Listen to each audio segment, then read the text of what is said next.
Let's get to the word. Look at your neighbor and say, let's get to the word.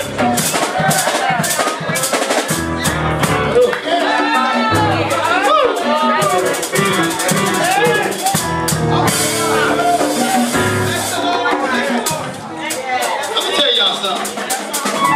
Can I just free myself? Let me just free myself.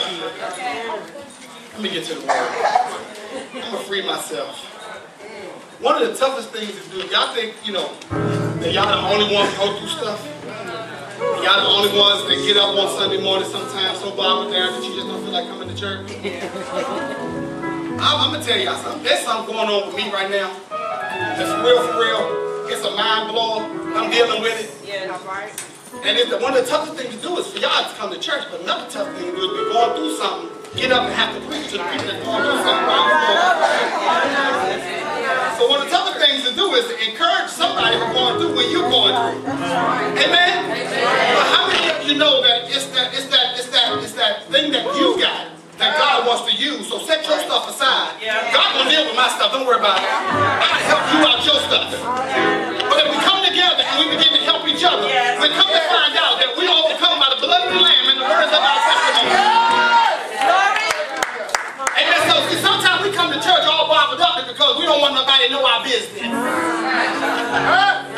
But God said that I overcome by two ways: the blood of the Lamb and the words of my testimony. So that means I can't be prideful sitting here going through something and nobody know about it. You know what? I might be able to tell you what I'm going through, but then you can tell me how you got out of it. Somebody ought to take the pride out of your pocket. Just leave it on the floor and just... So the fact is, everybody in this room going through something. Take the pride out of your pocket. Right on the floor.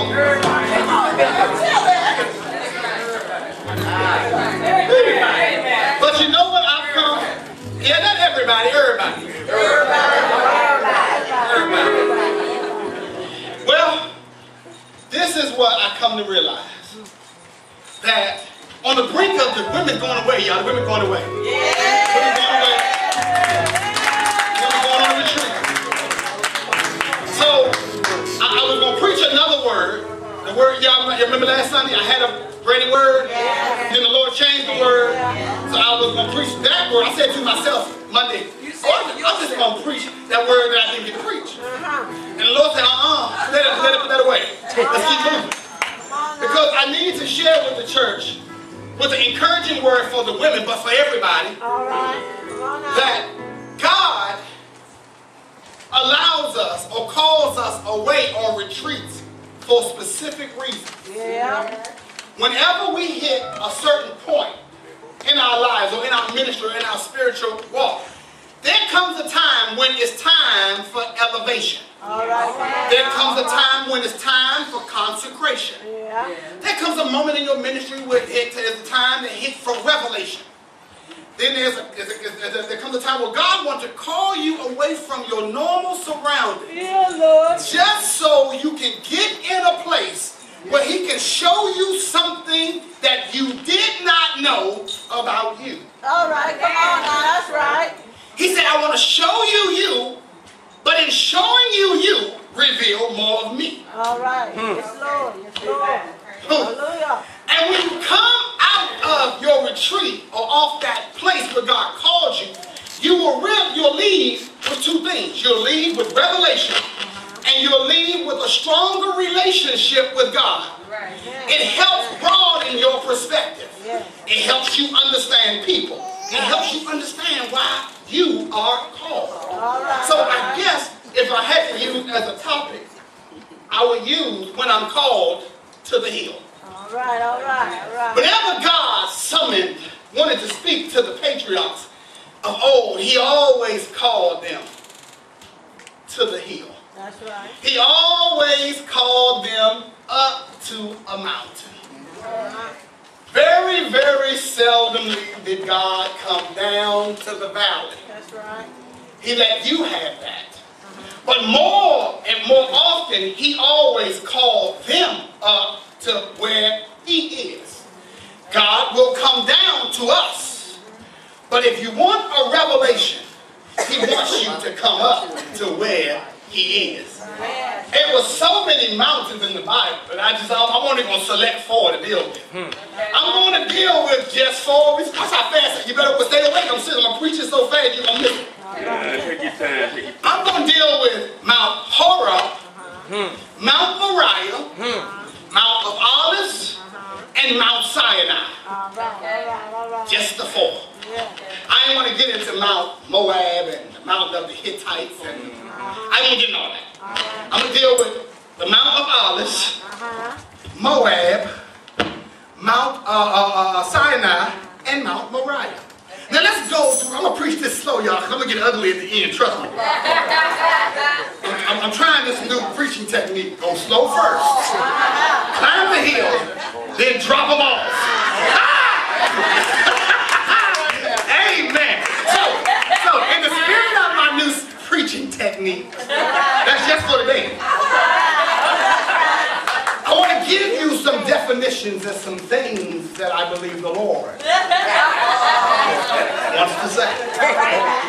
If you want to know about Mount Moriah, Mount Moriah has a meaning. Mount Moriah was the place of sacrifice. Mount Moriah was the place where Abraham was called to sacrifice Isaac. Mount Moriah was also the place where Solomon's temple was built. Sacrifice. Mount Horeb, the mountain that is called the Mount of God. The mountain, that is the mountain where, if you were here a couple of Sundays ago when I preached about who was that? Moses, he put him in the cleft, right? And the hand of God walked by, and God let him see his backside. I remember that? That was on hinder parts. That was Mount Horeb. And also 200 years after that, Elijah was on the run from what was her name? Jezebel was trying to kill him. He was on the run. He wanted to die. So he ran to Mount Horeb in the same cleft that Moses was hiding in. So that was called the Mount of God. However, but the meaning of Mount Horeb means a desert place. If you go back and look about Mount Horeb, everybody who was going through something ended up meeting God on Mount Horeb, where he had to hide them. Running from their issues, running from their situation, running from their problems. He hid them in the cliff and dealt with their issues. Then there was the Mount Sinai. Mount Sinai is important because that was the Sinaitic covenant. That was the place where God and Moses talked. That's where God made the covenant with Moses that them Israelites, those are my people. And I am their God. That was the Mount Sinai. Oh, but we didn't get to the Mount of Olives. You know, the crushing place. The place where the olive grows. It sounds so prosperous, doesn't it? Jesus hung out quite often at the Mount of Olives.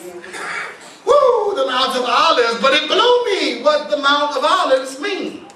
Did you know that the Mount of Olives, where Jesus hung out, where David hung out, Jesus and David again, y'all.